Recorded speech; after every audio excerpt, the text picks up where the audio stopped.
नमस्कार, यो एभी न्यूज खबरको संकेत हो।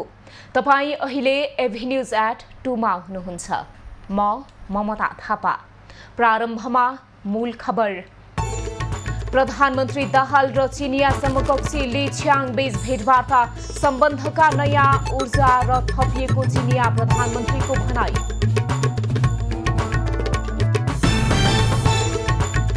नेपाल र चीन बीच विभिन्न 12वटा सम्झौता र एउटा समझदारी पत्रमा हस्ताक्षर, डिजिटल अर्थतन्त्र बढाउन सहकार्य हुने।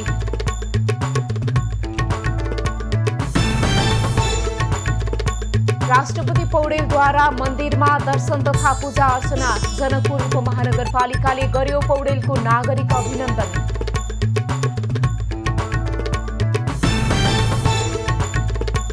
अविरल वर्षाका कारण कैलालीको धनगढीका अधिकांश क्षेत्र डुबानमा, डुबानले सेती प्रादेशिक अस्पतालका बिरामी समेत प्रभावित।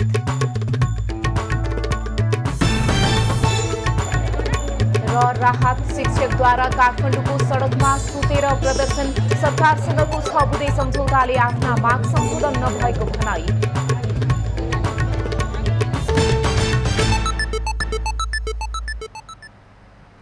अब खबरको सिलसिला प्रारम्भ गरौं प्रधानमन्त्री दाहाल र चिनिया समकक्षी भेट सम्बन्धी प्रसङ्गबाट।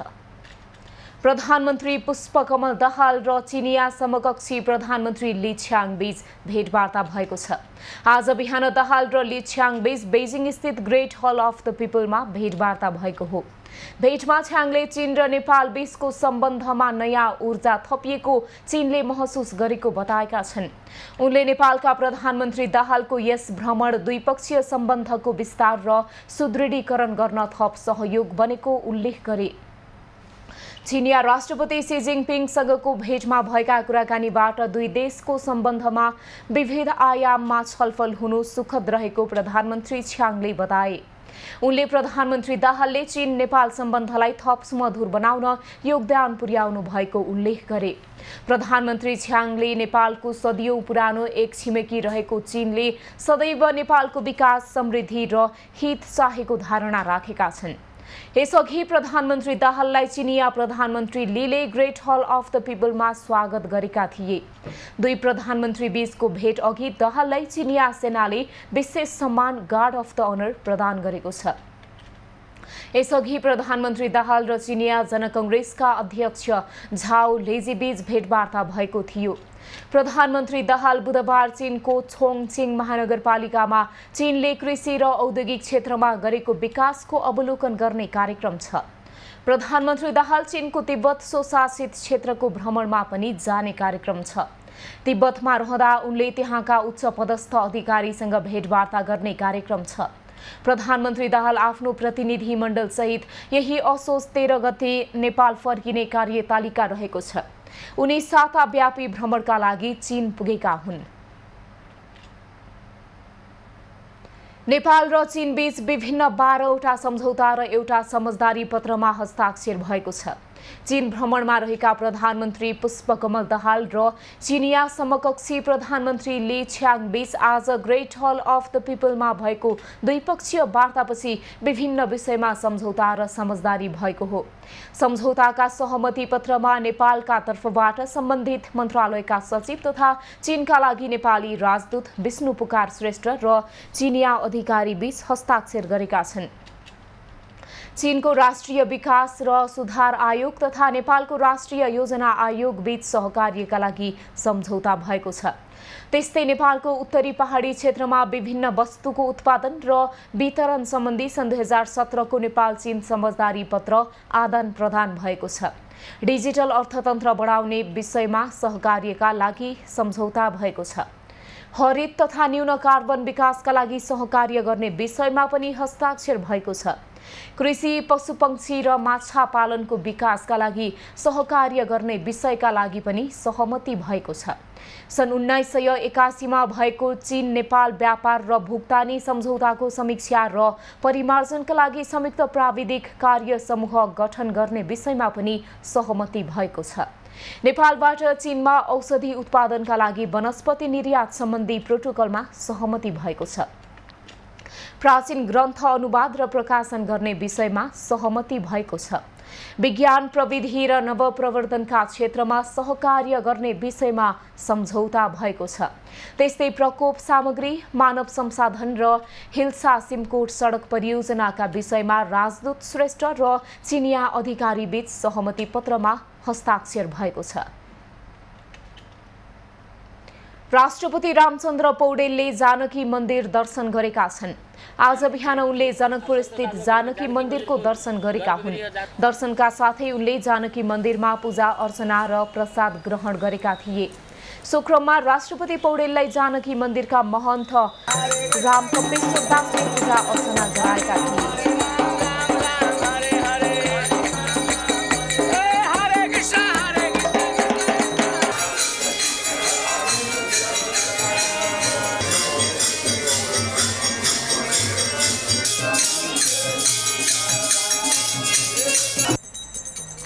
राष्ट्रपति पौडेल करिब 40 मिनट जानकी मन्दिरमा पूजा अर्चनामा सहभागी भएका थिए। राष्ट्रपति पौडेल 6 दशकदेखि अनवरत रूपमा हुँदै आइरहेको सीताराम राम संकीर्तनमा समेत केही बेर सहभागी भएका थिए। जानकी मन्दिरको पूजा सकिएपछि राष्ट्रपति पौडेल मध्य प्रदेशका प्रदेश प्रमुख हरिशंकर मिश्रको निवासमा विश्रामका लागि पुगेका थिए। आजै दिउँसो नवनिर्मित महेन्द्र नारायण निधि मिथिला संस्कृत अध्ययन केन्द्रको भवनमा राष्ट्रपति पौडेललाई जनकपुर धाम उपमहानगरपालिकाले नागरिक अभिनन्दन गर्ने कार्यक्रम रहेको छ। कैलालीको धनगढी उपमहानगरपालिकाका अधिकांश क्षेत्र डुबानमा परेका छन्। गैरातीदेखि परेको अविरल वर्षाका कारण सेती प्रादेशिक अस्पताल, पार्क मोड लगायतका क्षेत्र जलमग्न भएका हुन्। वर्षाका कारण धनगढी स्थित सेती प्रादेशिक अस्पताल क्षेत्र पनि डुबानमा परेको छ। भुइँतलामा रहेका अस्पतालको वार्डभित्रै पानी पसेपछि बिरामीहरू प्रभावित भएका छन्।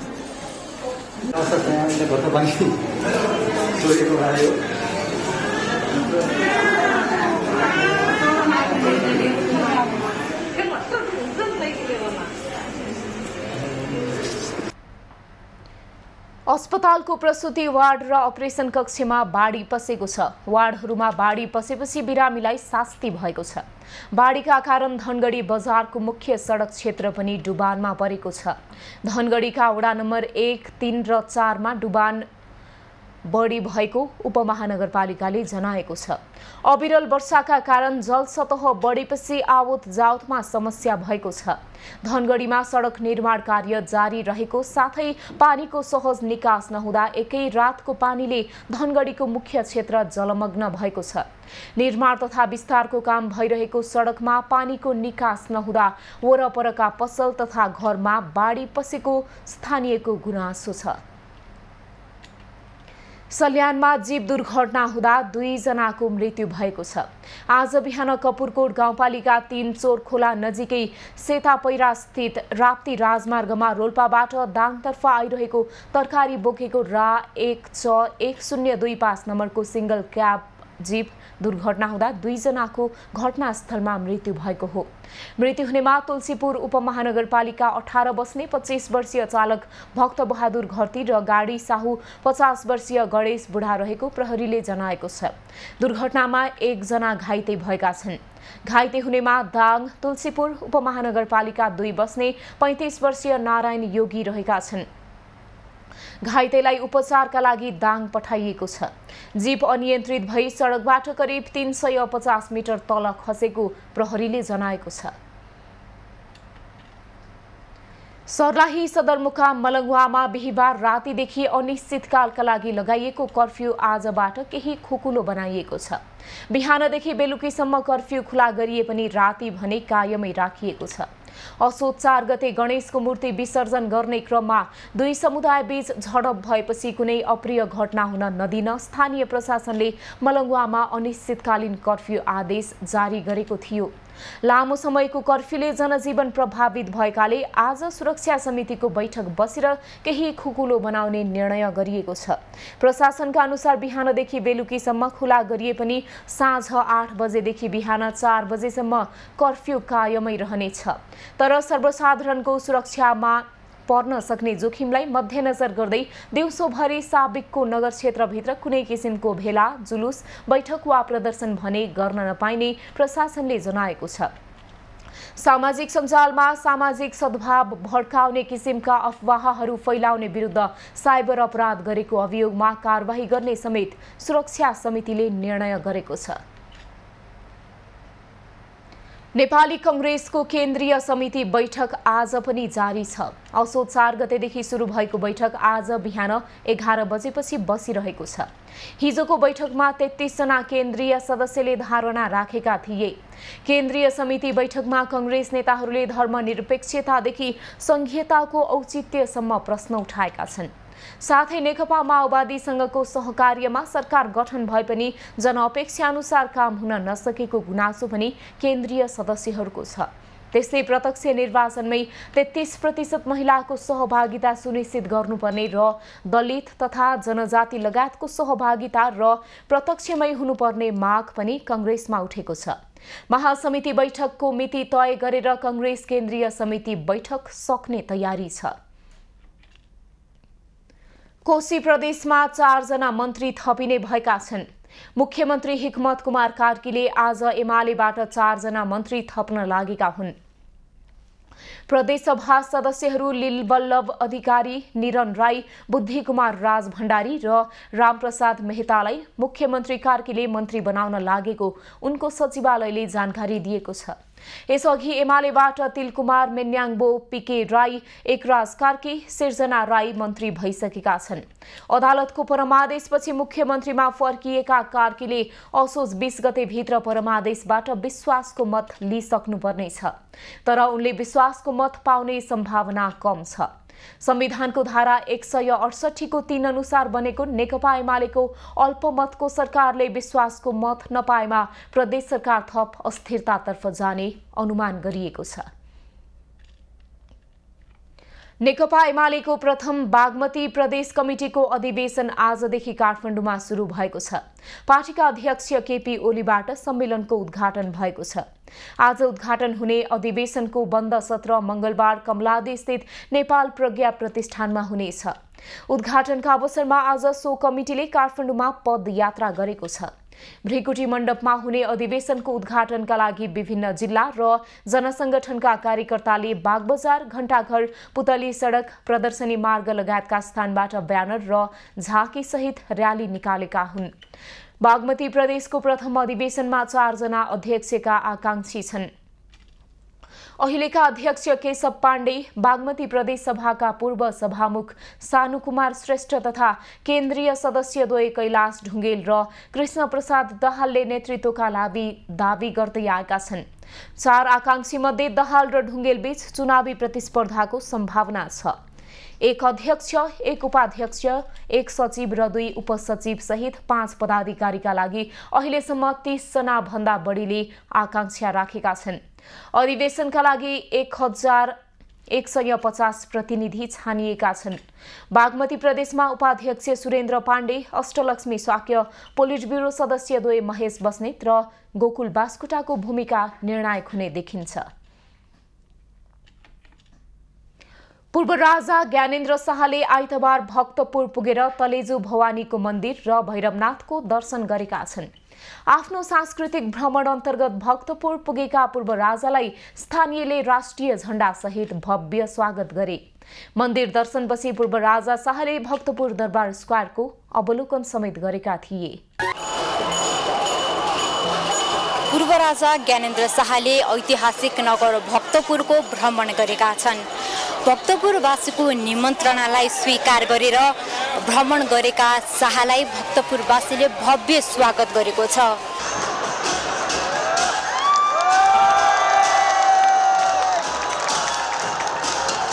हाम्रो भक्तपुर एकदम ऐतिहासिक ठाउँ हो। जस राजा आउनुभयो, हामी भक्तपुरवासी सबै खुसी हुनुभएछ। हाम्रो भनाइ के छ, राजा आउनुस्, देश बचाउनुस्। हामीमा त्यही गर्व लाग्छ। आज राजा आउनुभयो, हाम्रो भक्तपुर झलमल्ल देखेको छ।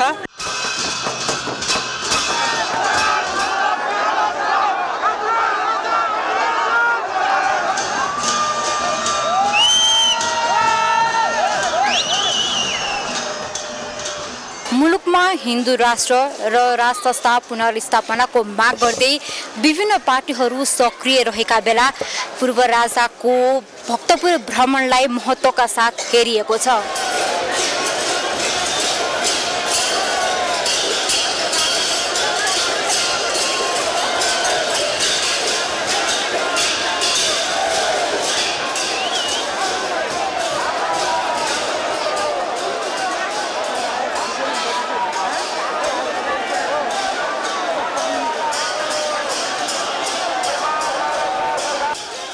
यहाँ भक्तपुर ऐतिहासिक नगरीमा राजाको सवारी हुँदा मानौ राजा चाहिँ तपाईँको सवारी के को लागि भएको थियो भने तपाईँको धर्मको लागि, पूजाको लागि, प्रार्थनाको लागि, तलेजु भगवानको प्रार्थना र तपाईँको अर्को भगवानको प्रार्थनाको लागि यहाँ आउनु भएको थियो। तर जनता स्वतस्फूर्त तरिकाबाट जुन तरिकाबाट तपाईँको यहाँ जुन तपाईँको जनताहरू देख्नुभयो, जनताको भेल देख्नुभयो, यसले तपाईँको सङ्केत गर्दछ कि देश जनताले पाइरहेको दुःख राजालाई व्यक्त गर्नको लागि राजा यहाँ सवारी भएको जस्तो मलाई लाग्छ।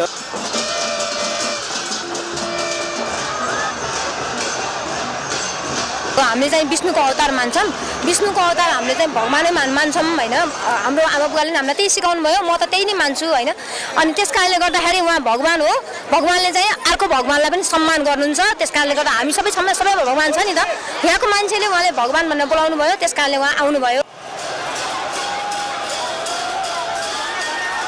भक्तपुर भ्रमणको क्रममा पूर्व राजा ज्ञानेन्द्र शाहले तलेजु भवानी मन्दिर र भैरवनाथको दर्शन गरेका छन्।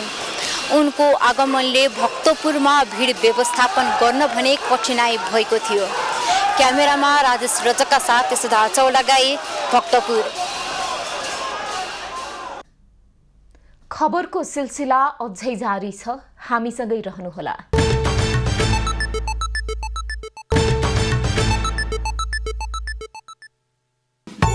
प्रधानमन्त्री दाहाल र चिनिया समकक्षी ली छियाङ बीच भेटवार्ता सम्बन्धमा नयाँ ऊर्जा थपिएको चिनिया प्रधानमन्त्रीको भनाई।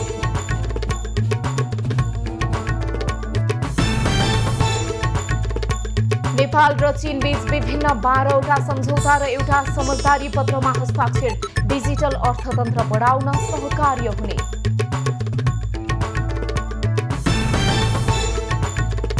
राष्ट्रपति पौडेलद्वारा मन्दिरमा दर्शन तथा पूजा अर्चना, जनकपुर उपमहानगरपालिकाले गर्यो पौडेलको नागरिक अभिनन्दन।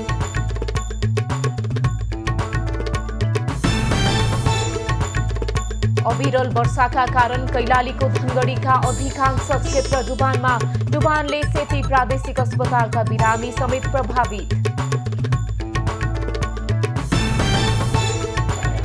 र राहत शिक्षकद्वारा काठमाडौँको सडकमा सुतेर प्रदर्शन, सरकारसँगको 6 बुँदे सम्झौताले आफ्ना माग सम्बोधन नभएको भनाई।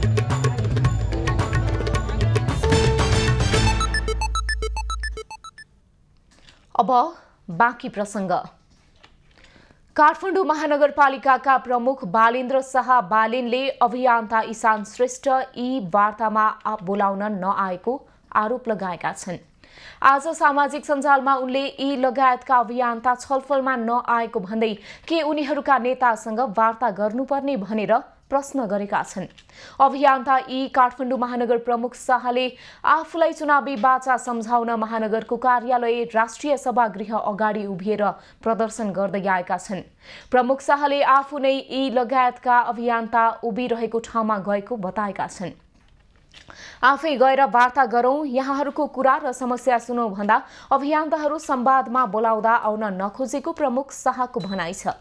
यता सामाजिक अभियन्ता यीले भने मेयर शाहले संवादका लागि कुनै पहल नगरेको दावी गरेका छन्।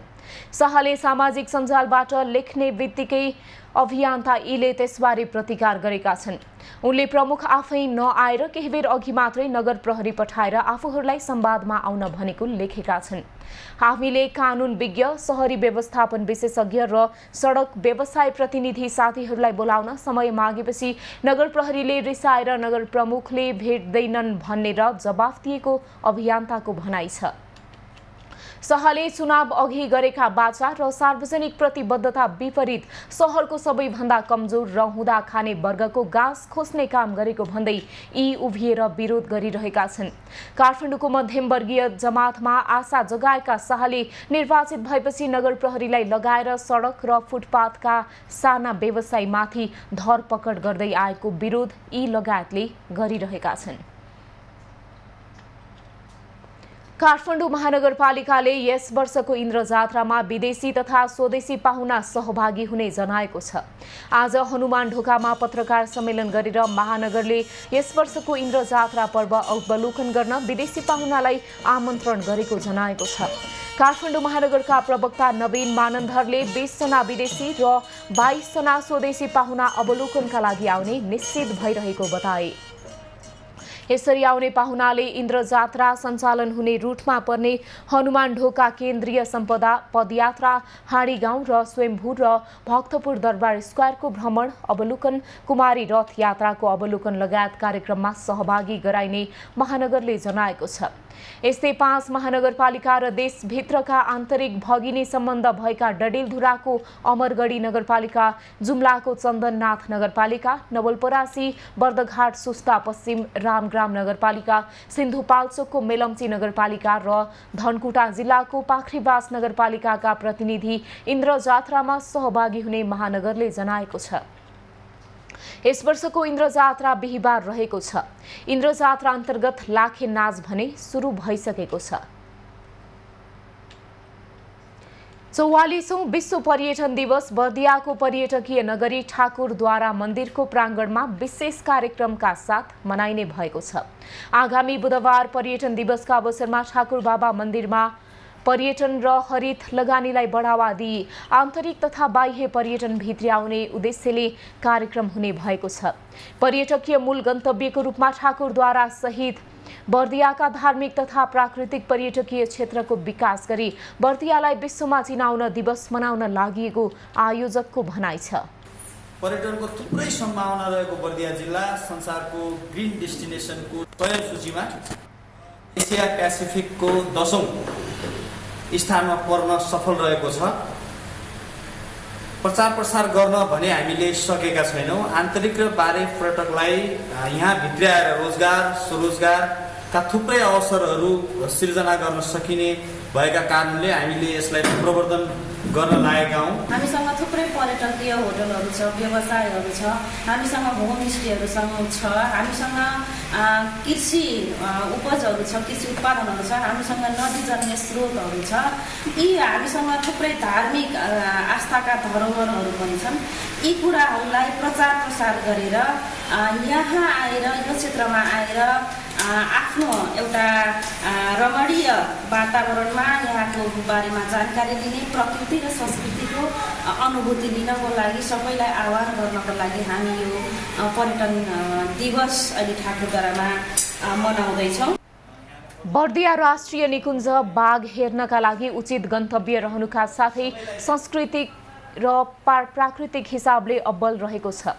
दिवसका अवसरमा लुम्बिनी प्रदेशको 12वटै जिल्लाको प्रतिनिधित्व गर्ने सांस्कृतिक कार्यक्रम, थारू लोक संस्कृति झल्काउने सांस्कृतिक कार्यक्रम तथा हस्तकला, होमस्टे, खानाका परिकारहरू, पर्यटन प्रवर्धनका लागि भावी योजना सहितका कार्यक्रम गर्न लागि हो। नेपाल शिक्षक महासंघले सरकारसँग गरेको सहमति अनुरूप विधेयकलाई संशोधन गरी पारित गर्न सभामुखलाई ध्यानाकर्षण गराएको छ। हमन नेपाल शिक्षक महासंघकी सह-अध्यक्ष नानुमाया पराजुली नेतृत्वको टोलीले सभामुख देवराज घिमिरेलाई भेट गरेर सरकारसँग गत असोज 5 गते भएको सहमतिका बारेमा जानकारी गराएको हो। आन्दोलनरत शिक्षक र सरकारका बीचमा भएको सहमति अनुरूप विधेयकलाई संशोधन गर्दै पारित गर्न शिक्षकहरूले सभामुखको ध्यानाकर्षण गराएका छन्। जुन अहिले हामी के छौं त भन्दा यो विधेयक फिर्ता हुने होइन, ऐन जसरी पनि जारी हुनुपर्छ, त्यो संसदमा छलफलमा जानुपर्छ। ती हाम्रा सहमति भएका कुराहरू त्यहाँ संशोधन गरिनुपर्छ र आदरणीय चाहिँ सभामुखज्यूलाई विधेयक जसरी पनि आउनुपर्छ। विधेयक आउने प्रक्रिया के हो त्यही प्रक्रियामा हजुरले लैदिनुपर्छ भन्ने हाम्रो अनुरोध हो। त्यही अनुरोधका साथ आज हामीले ती सहमति भएका बुँदाहरू पनि उहाँहरूलाई हस्तान्तरण गर्यौं। आफूहरूले पटक पटक सहमतिको नाममा सरकारबाट धोका खाएको भन्दै शिक्षकहरूले यसपटक भने विधेयकमा सहमतिका बुँदा अनुरूप संशोधन भई माग पूरा गर्न सभामुखलाई अनुरोध गरेका छन्। सभामुखलाई सरकारसँग भएको सहमतिको बुँदा हस्तान्तरण गर्दै संसदमा आवश्यक भूमिका खेल्न आग्रह उनीहरूको छ। विधेयक फिर्ता नगरी शिक्षकहरूको आवश्यक माग सम्बोधन गर्दै तुरुन्त पारित गर्न आग्रह पनि शिक्षकहरूले गरेका छन्। सभामुख घिमिरेले शिक्षकहरूको सरकारसँग भएको सहमति बमोजिम विधेयक पारित गर्न आफूले पहल कदमी लिने बताएका छन्। सरकारसँग भएको 7 बुँदे सहमति अमान्य रहेको भन्दै राहतका शिक्षकले आन्दोलन जारी राखेका छन्। सरकार र नेपाल शिक्षक महासंघ बीच शुक्रबार साँझ भएको सहमतिमा आफ्नो माग समाधान नगरेको भन्दै आन्दोलन नरोकेका उनीहरूले आज बबर महल माइतीघर सडकमा सुतेर विरोध जनाएका छन्। बुधबारदेखि देशभरबाट सामुदायिक विद्यालयका शिक्षकहरू काठमाडौँ केन्द्रित भएर आन्दोलन गरिरहेका थिए, तर सरकारसँगको सहमतिमा आफ्ना एजेन्डा सुनवाई नभएको राहत शिक्षकहरूको भनाइ छ। सरकारसँग भएको सहमतिमा 50,000 राहत शिक्षकको माग सम्बोधन नगरेपछि आन्दोलन जारी राखेको शिक्षकहरू बताउँछन्।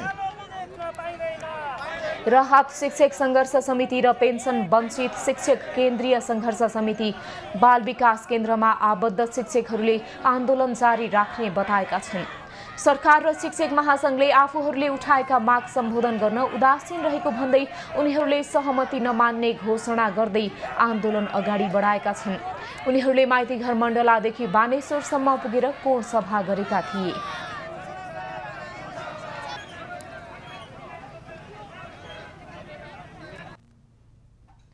उदयपुरमा साझा सेवा घर सासले सेवा सुरु गरेको छ।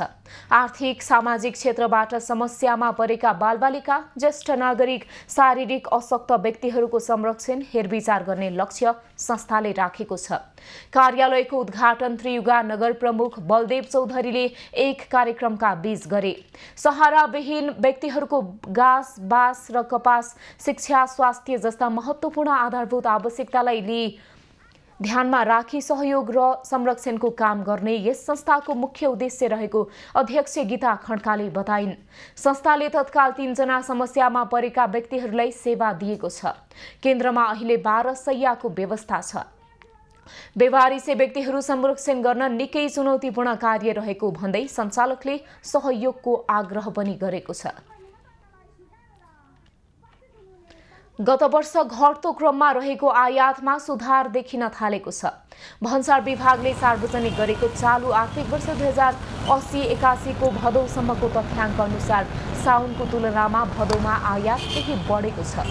विभागका अनुसार भदौमा मात्रै 1 खर्ब 30 अर्ब 51 करोड रुपैयाँको वस्तु आयात भएको छ, जबकि साउनमा 1 खर्ब 29 अर्ब 23 करोड रुपैयाँको वस्तु आयात भएको थियो। अत्याधिक आयातका कारण विदेशी मुद्राको सञ्चित घट्दा, केही वस्तुको आयातमा लगाइएको प्रतिबन्धका कारण आयात घट्दो क्रममा थियो। साउनको तुलनामा भदौमा धेरै मूल्यको अन्तर नभए पनि खस्किदो आयात व्यापार सुधारको सङ्केत भने देखिन थालेको छ। विभागका अनुसार भदौसम्म नेपालले 2 खर्ब 59 अर्ब 74 करोड रुपैयाँको वस्तु आयात गरेको छ। गत भदौको तुलनामा यो वर्ष 5.06% कम हो। भदौसम्म नेपालको निर्यात पनि घटेको छ। विभागका अनुसार भदौसम्म नेपालले 26 अर्ब 44 करोड रुपैयाँको वस्तु निर्यात गरेको छ, जुन गत भदौसम्मको तुलनामा 7.79% कम हो। यसबीचमा नेपालले 1 अर्ब 89 करोड रुपैयाँको गलैँचा, 1 अर्ब 50 करोड रुपैयाँको अलैँची, 1 अर्ब 23 करोड रुपैयाँको फलाम तथा स्टिल र 79 करोड 78 लाख रुपैयाँको फेल्ट निर्यात गरेको छ।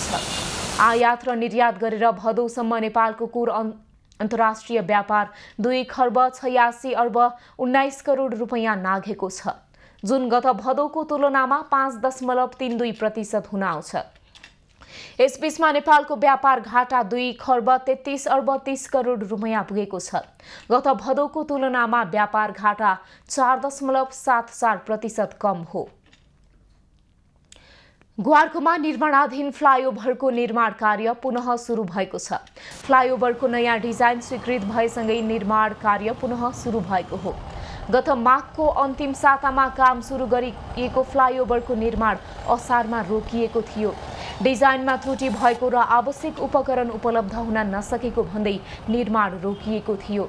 सडक विभाग अन्तर्गतको गुणस्तर अनुसन्धान तथा विकास केन्द्रका अनुसार नयाँ डिजाइन अनुसारको उपकरण ल्याइएसँगै साइटमा काम सुरु भएको हो।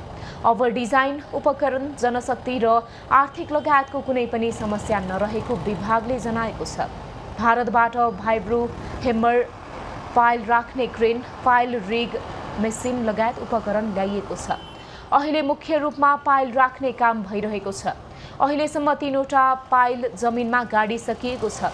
करिब 50 जना जनशक्तिलाई काममा प्रयोग गरिएको छ। मेसिनमा आधारित काम बढी भएकाले अहिले जनशक्ति कम राखेर निर्माण सुरु गरिएको बताइएको छ।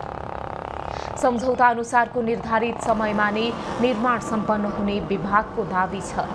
चालु आर्थिक वर्ष 2080-81 को फागुन मसान्तसम्म निर्माण सम्पन्न गरिसक्नुपर्नेछ। अस्पतालमा साधारण बिरामीदेखि सिकिस्त बिरामीहरू उपचारका लागि आउने गर्छन्, तर अस्पताल क्षेत्रमा नै सवारी साधनको चापले अस्तव्यस्त हुँदा बिरामीले शास्ति भोग्नुपर्ने हुन्छ। यस्तै अवस्था धरानस्थित बीपी कोइराला स्वास्थ्य विज्ञान प्रतिष्ठानमा देखिएपछि व्यवस्थापनको प्रयास थालिएको छ। धरानस्थित बीपी कोइराला स्वास्थ्य विज्ञान प्रतिष्ठान उत्कृष्ट अस्पतालमा गनिन्छ।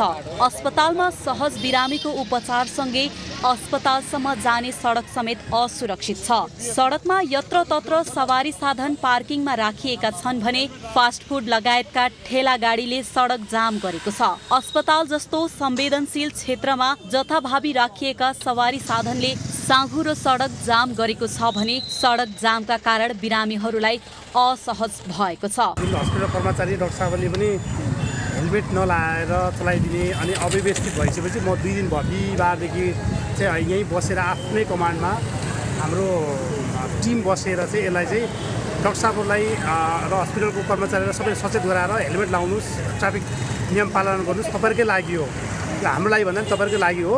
तपाईँहरूले चाहिँ यसलाई चाहिँ संवेदनशील भएर तपाईँले जसरी स्वास्थ्य क्षेत्रमा संवेदनशील हुन्छ त्यस्तै संवेदनशील भएर लाग्नुपर्छ उहाँहरू मान्नु भएको छ। जिल्ला ट्राफिक प्रहरी कार्यालय सुनसरी र धरान उपमहानगरपालिकाको संयुक्त प्रयासमा अस्पताल क्षेत्रमा ट्राफिक जाम हुन नदिन क्याम्प क्षेत्रमा पर्ने भित्र र बाहिरका सडकहरूको जामलाई हटाउने कामको थालनी गरेको छ। समस्या भनेको हस्पिटल क्षेत्र अलिकति खुल्ला हुनुपर्छ भन्ने हो। तपाईँको इमर्जेन्सी आयो भने एउटा गाडी यहाँ गेटसम्म आइपुग्नलाई लगभग 10 मिनट जति लाग्छ। त्यहीँदेखि त्यो सबै क्लियर हुनुपर्छ भन्ने हो। अरू के छ र त्यही हो, अस्तव्यस्त हुनबाट। यस क्षेत्रमा अन्य सवारी साधन भन्दा पनि सिटी सफारी र टेम्पोको बढी आवागमन हुने गर्दछ। धरान उपमहानगरपालिकाले ई रिक्सा ऐन दर्ता गरेर दर्ता प्रक्रियामा लगिएको भए पनि धेरै ई रिक्साहरू दर्ता छैनन्। जथाभावी सञ्चालन नगर्दा दुर्घटनाको जोखिम बढेको छ भने अस्पतालमा ट्राफिक जाम हुँदा बिरामी बोकेर आएका सवारी साधनलाई समस्या हुने गरेको छ। उपमहानगरको तर्फबाट पनि समस्या समाधानका लागि पहल थालिएको छ। धरान उपमहानगरपालिकाले ई रिक्साको चाहिँ दर्ता ऐन जारी गरेर आफैले दर्ता प्रक्रिया सुरु गरेको छ। यसका लागि हामीले उहाँहरूलाई सूचना प्रदान गर्ने, यहाँको चाहिँ जो टिआलओमा हुनुहुन्छ, यहाँको जुन व्यवसायीहरू हुनुहुन्छ, उहाँ अनि हाम्रो चाहिँ ट्राफिक कार्यबाट एकदमै जुझारु सर हुनुहुन्छ। उहाँ हामी सबैको समन्वय गरेर उहाँ पहिला त हामी उहाँलाई चेतना दिने, भनौँ अवेरनेस दिने। अब त्यसपछि सुरुमा दोस्रो चरणमा तिर्नु भएन भने यो कसले तिर्दैन, कसले त्यस्तो छुट्याउने, तेस्रोमा त्यसलाई चाहिँ हामीले सुधारका लागि करेक्सनका लागि उपाय निकाल्ने, चौथोमा चाहिँ अब हुँदै भएन भने कारबाही प्रक्रियामा पनि अगाडि लाने। बिरामीको उपचार गर्ने संवेदनशील क्षेत्रमा यसरी ट्राफिक जाम हुँदा एम्बुलेन्स लगायत अन्य बिरामी बोकेको सवारी साधन समयमै नपुग्दा बिरामीको उपचारमा समस्या हुने गरेको छ। कालीगण्डकी करिडोर आयोजनाको पर्वतको मालढुङ्गा बेनी सडक स्तरोन्नतिको कामले गति लिन सकेको छैन। अनुगमनमा काम सक्न निर्देशन दिएपछि निर्माण कार्य अघि बढ्न सकेको छैन। निर्माण सामग्री निकासीमा समस्या हुँदा काम रोकिएको निर्माण कम्पनीको दाबी छ। राष्ट्रिय गौरवको काली गण्डकी करिडोर आयोजनामा पर्ने पर्वतको मालडुङ्गा बेनी सडक स्तरोन्नतिको काम रोकिएको छ। भदौ 20 गते जम्बो टोली सहित सडकको अनुगमन र निर्माण कार्य अगाडि बढाउन निर्देशन दिए पनि निर्माण कार्य अगाडि बढाउन सकेको छैन। जनप्रतिनिधि सहितको टोलीले यात्रुहरूको सुरक्षा र राष्ट्रिय गौरवका योजना सम्पन्न गर्नुपर्ने दायित्व निर्माण व्यवसायी र जिल्लाका सुरक्षा निकायलाई ध्यान आकर्षण गराएका थिए। अत्यन्तै दुरावस्थामा छ। जतिसुकै बेला जुनसुकै खालको पनि दुर्घटना हुन सक्ने त्यो तहको यो सडकको अवस्था त्यस्तो देखिन्छ। यस विषयलाई लिएर यसभन्दा अगाडि पनि मैले संसदमा गम्भीरताका साथ सरकारको ध्यान आकर्षण गराएको थिएँ, तर पनि कामले जुन गतिका साथ काम अगाडि बढ्नु पर्थ्यो काम अगाडि बढ्न सकेको छैन। जिल्लाको सुरक्षा निकायको टोलीले सडकको अनुगमन गरेको 2 साता भए पनि निर्माण कार्य अगाडि नबढेको स्थानीयले जनाएका छन्। सम्झौता अवधि सकिँदा पनि 42% मात्रै कामको प्रगति भएको र सडकको स्तरोन्नति नहुँदा यात्रुहरूले तथा बिरामीले शास्ति बेहोर्नु परेको छ। यो बाटोलाई हाम्रै स्थानीय तहमा पटक पटक भन्यौँ मेटेरियल एउटा निश्चित एरिया ठाउँबाट अनि मेटेरियल दिएर छिटो गरेर यो सम्पन्न गर्नु पर्यो। हाम्रो यो जलजला गाउँपालिकाको बाटोको लागि मेटेरियल कहाँबाट ल्याएर अनि गर्ने हो, यहाँबाट दिएर छिटो गर्नु पर्यो, शास्ति भयो भनेर भन्दा दिन मिल्दैन, अदालतको कानुनले मिल्दैन भनेर गर्ने व्यवस्था मिलाएका छन्। निर्माण कम्पनीले काम अगाडि नबढाएपछि स्थानीयले जिल्लाका ठूला ठूला नेता कर्मचारी आएर फोटो मात्रै खिचाउने काम गरेको बताएका छन्। अब काम गर्नुपर्छ भन्ने पार्ने देखुन्, कसैले केही नगर्ने भए अब त्यसो भएको हुनाले आशा पनि छैन। हजुर आशै छैन। यो अब यो यसमा गर्नन् विकास होला भन्ने आश मर्यो। सम्झौता अनुसारको काम समयमा हुन नसक्दा सडक हुँदै आवत जावत गर्ने दैनिक सयौं सवारी साधन र हजारौं यात्रु जोखिमपूर्ण यात्रा गर्न बाध्य छन्। विशेष गरी बिरामी गर्भवती सुत्केरीहरू 2 जिल्लाको बाटो घुमेर उपचार गराउनु पर्ने बाध्यता छ। निर्माण सामग्री निकासीमा समस्या भएपछि काम रोकिएको निर्माण कम्पनीले जनाएको छ। महेन्द्र जीसी, पर्वत। अबको पालो एभेन्यूज एट बिजनेस।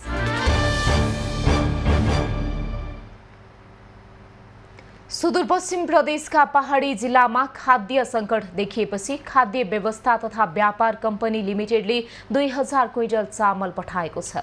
नजिकिएको चाडपर्वलाई लक्षित गरी सुदूरपश्चिमका पहाडी जिल्लाका डिपो र बिक्री केन्द्रका लागि यो खाद्यान्न पठाइएको हो।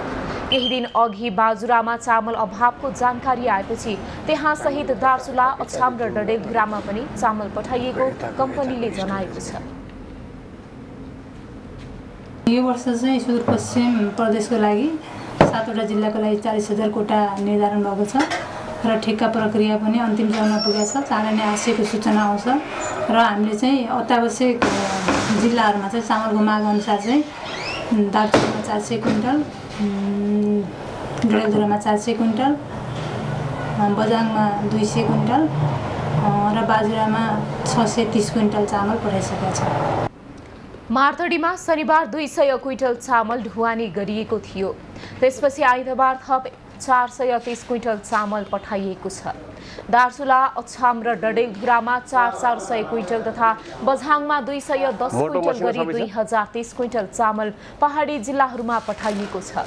कैलाली र कञ्चनपुरमा धान खरिद गरी पहाडी जिल्लामा चामल पठाउने गरिएको। सुदूरपश्चिममा कर्मचारी अभावकै कारण अहिले डिपो हटाएर बिक्री केन्द्र सञ्चालन गरिएको छ। चालु आर्थिक वर्षको सुरुको कोटा 40,000 क्विन्टल चामल रहेको अवस्थामा विगतका वर्षहरूमा ढिलो गरी ठेक्का हुने गरेकोमा यो वर्ष भने अहिले चामल ढुवानीको ठेक्का प्रक्रिया अन्तिम चरणमा पुगेको छ। ठेक्का प्रक्रियाले केही दिनमा पूर्णता पाएसँगै 15,000 क्विन्टल चामल थप मौजदात रहने कम्पनीको भनाइ छ। अहिले नै 6,000 क्विन्टल चामल मौजदात अवस्थामा रहेको छ। चाडपर्वहरूका लागि सुदूरपश्चिमका 9वटै जिल्लामा सुफत मूल्य पसल समेत सञ्चालन गर्ने तयारी गरिएको छ। बैतडी र डोटी बाहेक सबै जिल्लामा खाद्यका शाखा कार्यालय छन्। सुदूरपश्चिमका पहाडी जिल्लामा गत आर्थिक वर्षमा 44,000 क्विन्टल चामल खपत भएको थियो। अबको पालो कृषि खबर।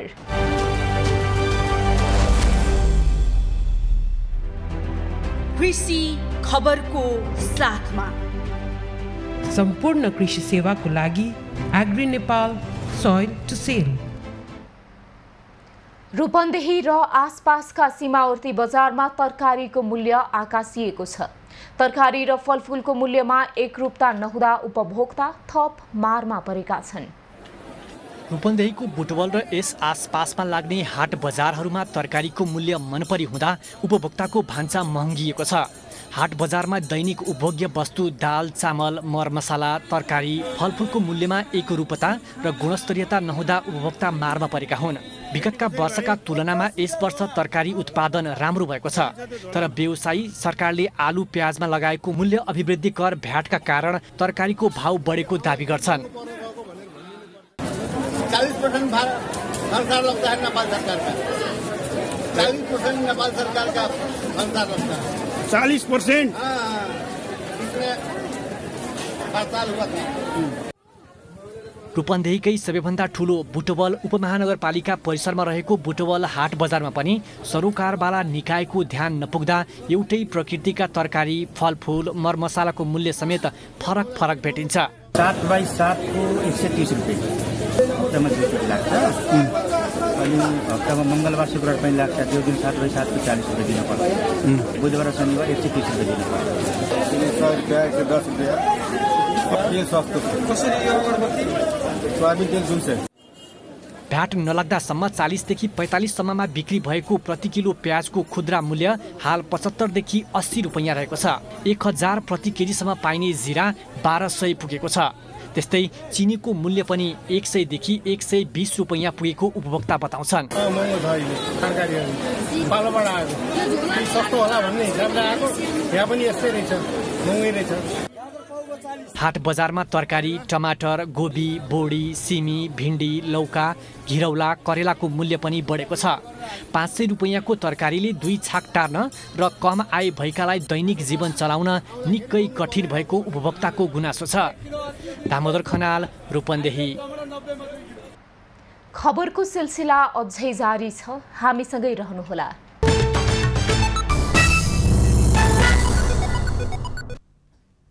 साफ अन्डर 19 च्याम्पियनसिपमा नेपाल र मालदिभ्सको खेल जारी छ। समूह एबाट पाकिस्तान सेमिफाइनलमा पुगिसकेको छ भने अब नेपाल र मालदिभ्स बीचको विजेता सेमिफाइनलमा पुग्नेछ। शनिबार पाकिस्तान र मालदिभ्स बीचको खेल 1-1 गोलको बराबरीमा खेलेपछि पाकिस्तानले सेमिफाइनलमा आफ्नो स्थान सुरक्षित गरेको हो। यसअघि पहिलो खेलमा पाकिस्तानले नेपाललाई पराजित गरेको थियो। पाकिस्तानको 2 खेलमा 4 अङ्क भएको छ। त्यस्तै मालदिभ्सको 1 खेलमा 1 अङ्क रहेको छ। नेपालको 1 खेलमा 0 अङ्क रहेको छ। अब आज हुने नेपाल र मालदिभ्स बीचको खेलको विजेता सेमिफाइनलमा पुग्ने भएको छ। नेपालले सेमिफाइनलमा स्थान बनाउन खेल जित्नै पर्ने बाध्यता छ। बराबरीमा रोकिएमा मालदिभ्स सेमिफाइनलमा पुग्नेछ। त्यस्तै समूह बीबाट भारत र भुटान सेमिफाइनलमा पुगिसकेका छन्। बंगलादेशले आफ्ना 2 खेलमा हार बेहोरेपछि समूह बीबाट भारत र भुटान सेमिफाइनलमा पुगेका छन्। यद्यपि समूह चरणमा आजै भारत र भुटान बीच पनि 5:30 बजेदेखि खेल हुँदैछ। अबको पालो खास खबर। खास खबरको साथमा अकबरे चिन्नी भएको गजबको पिरो मात्र रु 20 मा बबाल पिरो छ। NIC एसियाको बचत खाता यो हो सर्वश्रेष्ठ NIC Asia. Original taste, the original fun, one and only. Choco fun.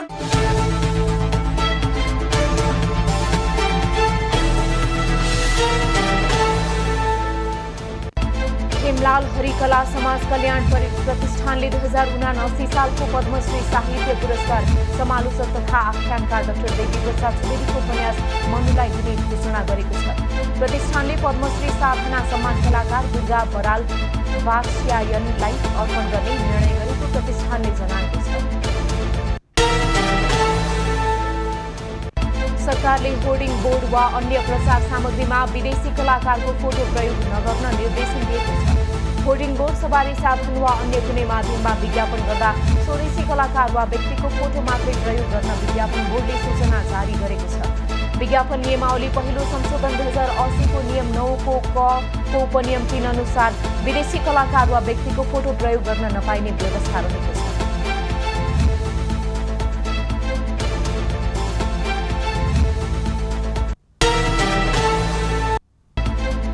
अख्तियार दुरुपयोग अनुसन्धान आयोगले 61 किलो सुन तस्करीमा मुछिएका कर्मचारीलाई छिटै बयानमा बोलाउने भएको छ।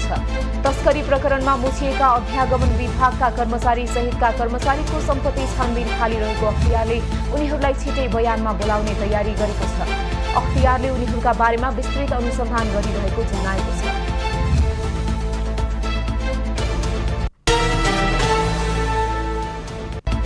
सरकारले चाडपर्वलाई लक्षित गरेर असोजको तेस्रो सातादेखि सुपथ मूल्य पसल सञ्चालन गर्ने भएको छ। दशैं तिहार र छठलाई लक्षित गरेर उपभोक्तालाई राहत दिन सुपथ पसल सञ्चालन गर्न लागि हो। चाडपर्वमा उपभोक्तालाई राहत दिनका लागि सुपथ मूल्य पसल सञ्चालन गर्न लागि हो। खास खास खबरको साथमा अकबरे चिन्नी भएको गजबको पिरो मात्र रु 20 मा बबाल पिरो छ। NIC एसियाको बचत खाता यो हो सर्वश्रेष्ठ NIC एसिया।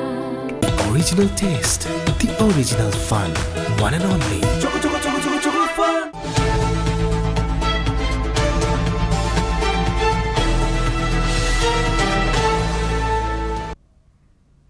अबको पालो एभेन्यूज एट मौसम।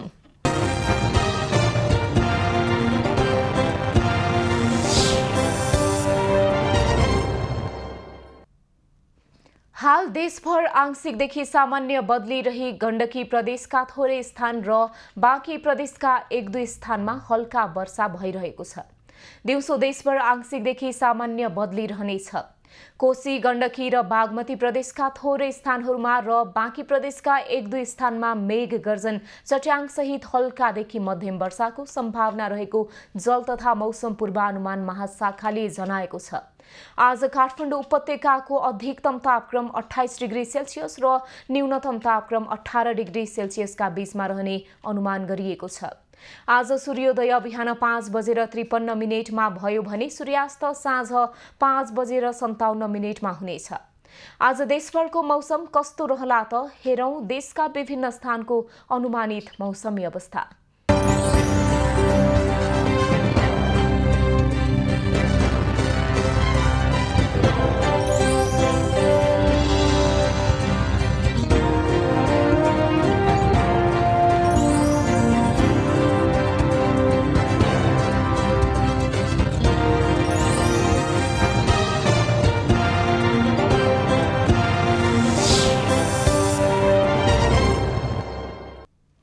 अहिलेलाई खबरको क्रम यति नै। एभेन्यूज खबरका यी सहित अन्य विस्तृत खबरका लागि www.avenews.tv लगइन गर्न सक्नुहुनेछ।